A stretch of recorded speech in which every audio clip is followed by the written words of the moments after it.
الحمد لله الذي خلق الإنسان والصلاة والسلام على عبده الذي فضله بالعلم والإعجاز والبيان وعلى صاحبه أبي بكر جامع القرآن وعلى الفاروق الموصوف بالعدل وكذلك كان وعلى عثمان التقي الحي الذي تستحي منه ملائكة الرحمن وعلى علي سيد العلماء والشجعان وعلى سائر أهله وأصحابه صلاة قائمة على ممر الزمان. أما بعد فأعوذ بالله من الشيطان الرجيم. بسم الله الرحمن الرحيم.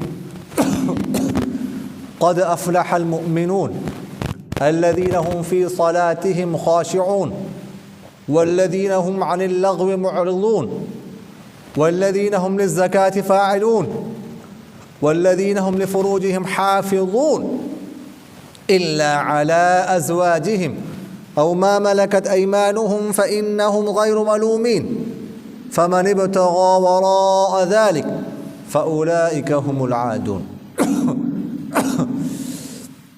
وقال رسول الله صلى الله عليه وسلم: أول ما يحاسب به العبد يوم القيامة الصلاة إن صلحت صلح سائر عمله وإن فسدت فسد سائر عمله أو كما قال عليه الصلاة والسلام: صدق الله مولانا العظيم وصدق رسوله النبي الكريم ونحن على ذلك من الشاهدين والشاكرين والحمد لله رب العالمين.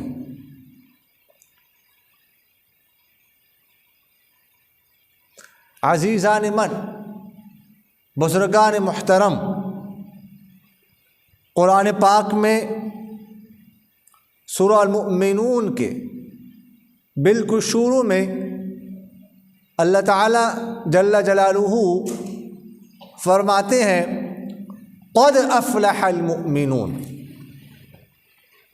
تحقیق کامیاب ہو گئے مومن لوگ، فلاح پا گئے مومن لوگ.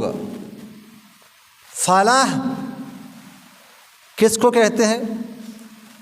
تو فلاح کہا جاتا ہے دنیا اور آخرت کی کامیابی کو. مطلب ہے کہ مومن لوگ کیا ہو گئے؟ دنیا میں بھی کامیاب ہو گئے اور آخرت میں بھی کامیاب ہو گئے. اب مومنین کی کچھ صفات کا ذکر ہے کہ یہ کون سے لوگ ہیں، ان کی صفات کیا ہیں جو دنیا اور آخرت میں کامیاب ہو گئے. تو فرماتے ہیں: الذین هم فی صلاتهم خاشعون. وہ لوگ جو اپنی نمازوں میں خشوع کرتے ہیں، تواضع سے نماز پڑھتے ہیں.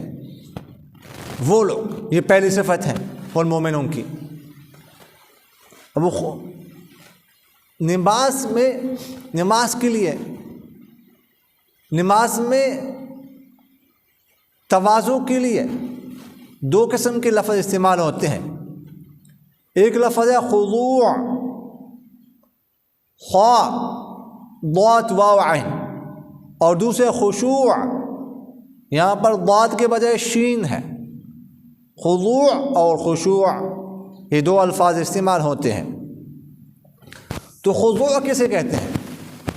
تو خضوع کا اصل معنی ہے جھکنا، لفظی معنی جھکنا. تو نماز میں خضوع کا مطلب یہ ہے کہ انسان کے جو ظاہری اعضاء ہیں وہ بالکل جھکے ہوئے ہوں اللہ کے سامنے. سارے اعضاء انسان کے جھکے ہوئے ہیں. اور خشوع کا تعلق باطن کے ساتھ ہے، یعنی انسان کا باطن بھی جھکا ہوا ہو، یعنی اندر سے بھی انسان سارا کا سارا نماز کی طرف متوجہ ہو. یعنی جو طریقہ سرور کونین صلی اللہ علیہ وسلم سے منقول ہے اس کے مطابق نماز پڑھنا بادب طریقے سے، اور جو طریقہ آپ صلی اللہ علیہ وسلم سے منقول نہیں ہے اس کے مطابق نماز نہ پڑھنا، اس سے بچنا۔ صحابہ کرام رضوان اللہ تعالی علیہم اجمعین نے سرور کونین صلی اللہ علیہ وسلم سے نماز سیکھی، دیکھی، سیکھ کر دوسرے لوگوں کو سکھاتے رہیں، پڑھاتے رہیں۔ خلفائے راشدین ادھر ادھر جاتے رہیں، لوگوں کو آپ صلی اللہ علیہ وسلم کی نماز کے بارے میں بتاتے رہیں، عملاً بتاتے رہیں صحابہ کرام لوگوں کو۔ عبداللہ بن مسعود رضی اللہ تعالیٰ عنہ کے بارے میں آتا ہے، بہت جلیل القدر صحابی گزرے ہیں، اور حضور اقدس صلی اللہ علیہ وسلم کے ساتھ بہت گہرا تعلق تھا، اور بہت زیادہ آنا جانا تھا آپ صلی اللہ علیہ وسلم کے گھر۔ ان کا کام کیا تھا؟ آپ صلی اللہ علیہ وسلم کو جوتا پہنانا۔ آپ صلی اللہ علیہ وسلم نے جوتا اتارا ہے تو اٹھا کر اپنے آستین میں رکھنا، اور آپ صلی اللہ علیہ وسلم کہیں نہا رہے ہیں تو کپڑا تاننا، پردہ کرنا، آپ صلی اللہ علیہ وسلم کو بیدار کرنا۔ آپ صلی اللہ علیہ وسلم ان سے بہت محبت کرتے تھے، اور فقہاء صحابہ میں ان کا شمار ہوتا ہے۔ تو وہ فرماتے ہیں، فرمانے لگے کہ الا اصلی بکم صلاۃ رسول اللہ صلی اللہ علیہ وسلم، الا اصلی بکم صلاۃ رسول اللہ صلی اللہ علیہ وسلم، کیا میں تمہیں آپ صلی اللہ علیہ وسلم کی نماز نہ پڑھا دوں، آپ صلی اللہ علیہ وسلم کی نماز نہ دکھاؤں؟ آپ صلی اللہ علیہ وسلم کس طریقے پر نماز پڑھتے تھے وہ نہ بتاؤں؟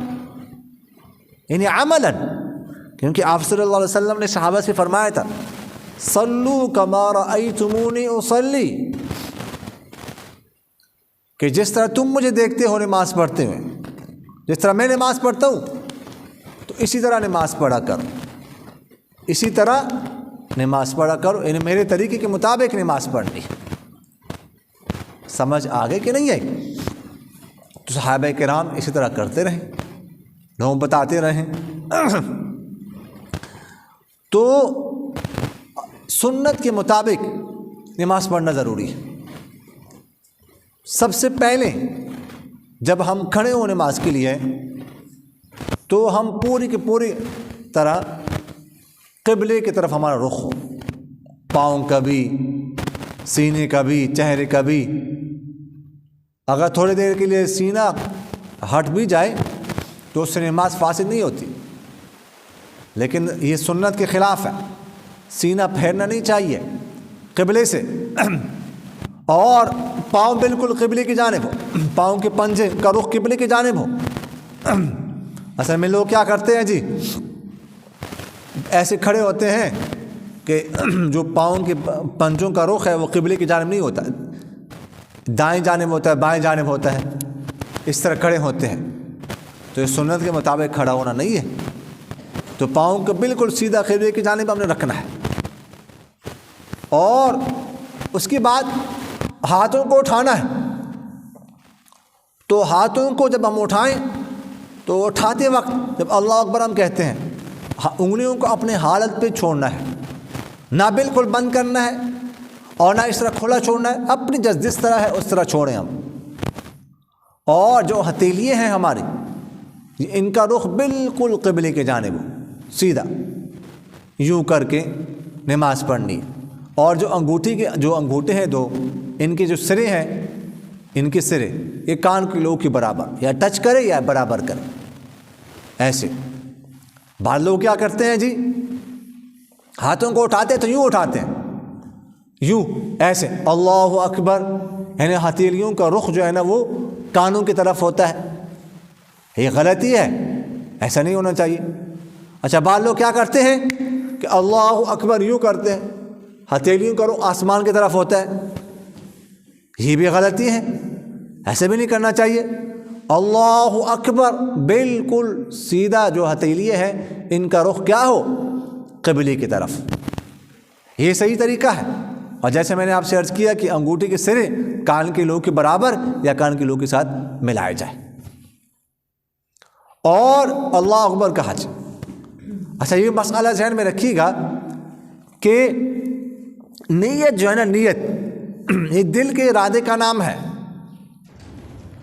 زبان سے نیت کہنا ضروری نہیں ہے۔ یہ جو ہم کہتے ہیں جی مثلاً 4 رکعت ظہر کی نماز اس وقت اس امام کے پیچھے، اللہ اکبر فرض نماز، یہ جو الفاظ ہیں یہ کہنا ضروری نہیں ہے۔ اتنی لمبی نیت باندھتے ہیں۔ اچھا پھر لوگ کیا کرتے ہیں جی، ادھر امام رکوع میں چلے گئے، جی بندہ آیا، اب وہ نیت باندھ رہا ہے، لمبی چوڑی نیت کر رہے ہیں الفاظ سے، ادھر رکعت نکل جاتی ہے۔ وہ بندہ خدا مسجد میں آنا یہ خود نیت ہے، جس نماز کے لیے نیت تو ہو گئی، مسجد میں آ گئے، نیت دل کے ارادے کا نام ہے۔ بس اللہ اکبر تکبیر پڑھی جائے، اور جب آپ جائیں نماز میں رکوع میں بھی جانا تو 2 دفعہ تکبیر کہیں گے۔ ایک پہلی تکبیر اللہ اکبر، وہ تکبیر تحریمہ ہے، اس کے بعد دوسری تکبیر رکوع میں جانے کے لیے۔ بعض اوقات لوگ جلد بازی میں ہوتے ہیں، وہ ایک تکبیر کہے اور بس رکوع والے کہہ کر چلے جاتے ہیں، تو اس طرح تو نماز نہیں ہوتی۔ آپ نے رکوع والے تکبیر کہی، تکبیر تحریمہ جو کہ فرض ہے وہ تو آپ نے کہی نہیں، تو آپ نماز میں نہیں داخل ہوئے۔ جب آپ نے نماز میں نہیں داخل ہوئے تو رکوع کہاں سے ہوگا آپ کا؟ تو رکوع تو ہوا نہیں۔ تو اس لیے پہلے اللہ اکبر ایک تکبیر کہی جائے، ہاتھ باندھنا بھی ضروری نہیں ہے، اس کے بعد اللہ اکبر دوسری تکبیر کہی جائے، رکوع میں چلا جائے۔ یہ جو ہے نا وہ طریقہ ہے، بس اتنا کافی ہے۔ تو اس کے بعد جب انسان اللہ اکبر تکبیر کہے، اور تکبیر کس طرح کہنی، ہاتھ کیسے اٹھانے ہیں، میں نے آپ سے عرض کیا۔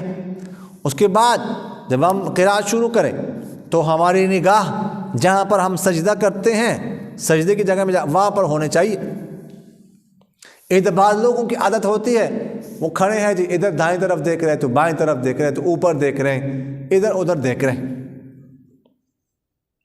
تو یہی وجہ ہے کہ ہمیں نماز میں خیالات آتے ہیں، کیونکہ نماز ہم سنت طریقے کے مطابق اگر نہیں پڑھیں گے تو نماز میں خیالات آئیں گے، نماز میں وسوسے آئیں گے، اور جتنی ہم نماز سنت کے مطابق پڑھیں گے، سنت طریقے کے مطابق پڑھیں گے، اتنا ہی ہمارے نماز میں خشوع بھی ہوگا اور خضوع بھی ہوگا۔ تو نماز میں سجدے کی نگاہ، جہاں پہ سجدہ ہم کرتے ہیں وہاں پہ نگاہ ہونی چاہیے قیام کے دوران۔ اور قراءت جو نماز کی ہے وہ بہت زیادہ تجوید کی ضرورت تو نہیں ہے، لیکن کم سے کم وہ الفاظ جو اپنی زبان میں اردو میں ہم نہیں استعمال کرتے وہ تو صاف ہونے چاہیے۔ مثلا ہا اور ہا، اس میں تو فرق ہونا چاہیے۔ ہم اکثر ہا کو ہا پڑھتے ہیں، اکثر لوگ ہا کو ہا پڑھ رہے ہوتے ہیں، ابھی کتنی بڑی غلطی ہے۔ اچھا اس طرح ثا اور اس طرح ضا اور ضاد میں فرق ہونا چاہیے، یہ ہم نہیں کر رہے ہیں، یہ بڑی غلطی ہے۔ اور ہمیں چاہیے کہ ہم یہ کم سے کم جو نماز میں جو ہم الفاظ ہیں 29 لفظ ہیں، حروف ہیں، وہ تو کم سے کم سیکھ لیں۔ بعض علاقوں میں مثلا باہر ممالک میں، دبئی میں، ادھر ادھر پاکستانی لوگ ہوتے ہیں، لیکن وہ ایک نماز کے بعد، عصر کے بعد، مثلا عشاء کے بعد بیٹھ کر تجوید سیکھ رہے ہوتے ہیں، وہ ادھر سیکھتے ہیں، ادھر نہیں۔ تو کسی قاری صاحب سے کم جو ہم نماز میں الفاظ ادا کر رہے ہیں وہ تو صحیح ہونے چاہیے۔ اور سورہ فاتحہ کے لیے بہتر طریقہ یہ ہے کہ ہر آیت کو ہم الگ الگ کر کے پڑھیں۔ الحمدللہ رب العالمین سانس لیں، الرحمن الرحیم سانس لیں، مالک یوم الدین سانس لیں، ایاک نعبد و ایاک نستعین وقفہ، اہدنا الصراط المستقیم۔ یہ اس طرح سورہ فاتحہ، یہ سب سے بہترین طریقہ ہے نماز پڑھنے کا۔ تو اس کے بعد ہم جب رکوع میں جائیں تو دیکھیے گا رکوع کے 3 درجے ہیں۔ ایک درجہ اس کا فرض ہونے کا ہے، دوسرا درجہ اس کا واجب ہونے کا ہے، تیسرا درجہ اس کا سنت ہونے کا ہے۔